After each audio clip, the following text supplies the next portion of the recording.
তাসফিকে ঘুম পাড়িয়ে দিয়েছি। তাসফিকের সংসারের যাবতীয় জিনিসপত্র সব নিয়ে রেডি। ওই যে সব মাথার কাছে রেখে দিয়েছি তো ওকে ঘুম পাড়িয়ে আমি সব কাজগুলো করি। কারণ যে জানালায় গ্রিল আছে তো সেই গ্রিলটা বেয়ে বেয়ে মানে করে শুধু মানে উপরে উঠে বাচ্চাদের দেখে, তাই ওকে ঘুম পাড়িয়ে সব কাজ করি। তো চলেন এখন মাসকাবাড়ি বাজারগুলো। তো মাসের বাজারগুলো এখানে আনে রাখা হয়েছে, কালকে রাতের বেলা করেছি। তো একে একে সবগুলো বের করছি। এই যে টিস্যু পেপার, তারপরে তো একে একে আমি সব কিছু বের করে নিয়েছি। এখানে 2 রকমের ডাল আছে, আলু, দেন চিনি, এটা হচ্ছে একটা ডিপ্লোমার দুধ চা খাওয়ার জন্য, তো মরিচ গুঁড়া, চিনি গুঁড়া, চাল, সেমাই, পেঁয়াজ, আর এটা হচ্ছে লবণ। তো মোটামুটি আমি সব বের করে নিয়েছি। এটা সাবানের গুঁড়া, আর এটা হচ্ছে 2টা সাবান এনেছি।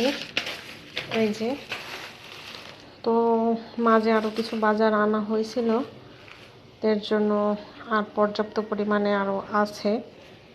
তো যতটুকু আমার দরকার ততটুকু আমি নিয়েছি ভিমবার। আর এই বস্তাতে আছে চাল 15 কেজির মতন, আরও চাল যা আছে সেটাতে এই মাসে হয়ে যাবে। তো এগুলো এখন আমি ক্লিনিং করব, তারপরে আমি একটা ড্রামে রেখে দেব। তো দর্শক, আমি এখানে স্যাভলন পানি নিয়েছি। এই একটা কাপড় থেকে এটা ভিজিয়ে নিগড়িয়ে এগুলো সব হালকা হাতে মুছে নিব, তারপর ড্রামে রেখে দিব।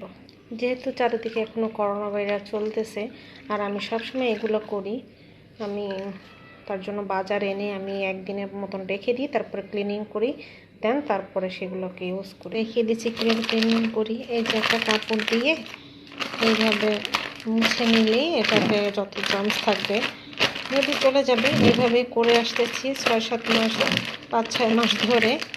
এই যে এটা ফ্রেশ হয়ে গেছে এখন।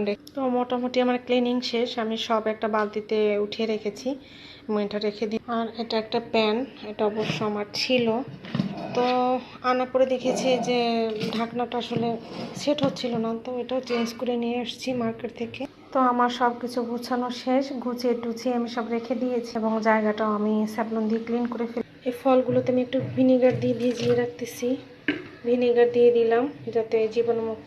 একটা পাতিলাতে বেশি করে পানি নিয়ে আমি এটাকে রেখে দিব প্রায় আধা ঘন্টার মতন। আজকে রান্না হবে ডাল, ছোলার ডালটা আমি ভিজিয়ে রেখেছি। এটা হচ্ছে ইলিশ মাছ।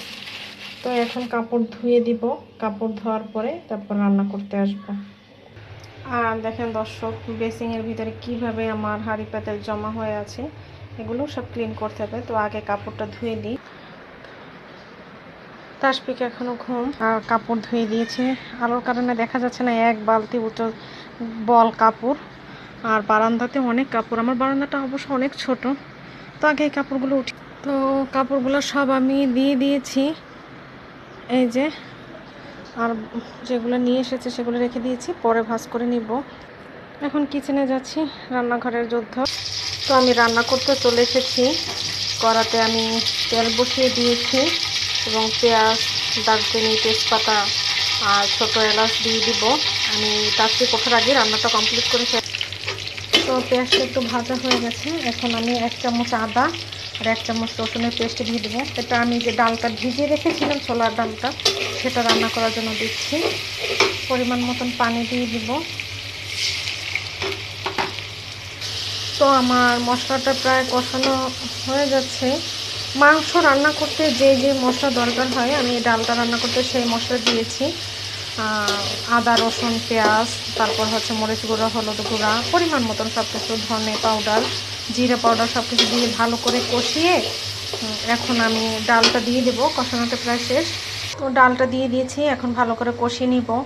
এবং রান্নার শেষে আমি পেঁয়াজ এবং রসুন কেটে নিয়েছি, এটা দিয়ে আমি বাগার দিয়ে দেবো। তাহলে ডালটা খেতে আসলে অনেক ভালো লাগে। যেহেতু এটা নিরামিষ রান্না করতেছি, এটাতে আমি মুরগি দেন গরুর মাংস কিছুই দিচ্ছি না। এটা খেতে আসলে অনেক মজা, আমার ছেলেও অনেক পছন্দ করে। তো কষানোর পর ফিরে আসছি। আর আমি ফলটা উঠিয়ে ফেলেছি পানি থেকে, 1 ঘন্টার মতন আমার হয়ে গেছে ভিজিয়ে রাখা। তো আমি একটা উঠিয়ে ফেলেছি। আর আমার বাবা সোনার আবদার, সে ফ্রেঞ্চ ফ্রাই খাবে। তো অলরেডি আমি আলুটা কেটে রেখে দিয়েছি, এটা ভাপিয়ে ওকে ফ্রেঞ্চ ফ্রাই বানিয়ে দেব। তো আমার ডালটা কষানো হয়ে গেছে। আমি এটা প্রায় 1-1.5 ঘন্টা ধরেই কিন্তু কষাচ্ছি পানি দিয়ে দিয়ে, এখনও সিদ্ধ হয় নাই। সিদ্ধ করার জন্য পানি দিয়ে দিচ্ছি পর্যাপ্ত পরিমাণে। আমি 1 কড়া পানি দিয়ে দিয়েছি, লাইটের কারণে হয়তো বা দেখা যাচ্ছে না। এই ডালটা রান্না করতে অনেক টাইম লাগে, তো আমি মনে হয় ভিডিওটা শেষ পর্যন্ত দেখাতে পারবো না। দরকার হলে আমি আরেকদিন আপনাদের ডাল রান্নাটা দেখাবো। আর এখানে মশলা কষানো হচ্ছে মাছ রান্না করার জন্য, ইলিশ মাছ। তো আমার ভিডিওটা যদি ভালো লেগে থাকে অবশ্যই আমার ভিডিওটা একটা লাইক করবেন, কমেন্ট করবেন এবং আমার ভিডিওটা সাবস্ক্রাইব করবেন। এবং যারা এতক্ষণ আমার ভিডিওর সঙ্গে ছিলেন তাদেরকে অসংখ্য ধন্যবাদ। যদি ভিডিওটা কেটে যায়, শেষ পর্যন্ত না দেখতে পারেন, তো সরি।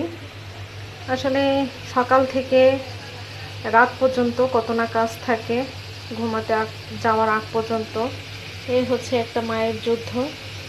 তো মায়ের কথা যখন উঠলো, মা সম্পর্কে কিছু কথা বলি। কালকে আমার মা ফোন দিয়েছিল, আজকেও দিয়েছে, যে কালকে আমরা রান্না করেছিল। তো মা বলছে যে আমি এই বছর আমরা খেয়েছি কিনা। তো যাই হোক, বলেছে আমি আমরা খেয়েছি কিনা। হ্যাঁ, আমি বলেছি আমরা খেয়েছি, বাট কাঁচা খেয়েছি। মা কালকে নারকেল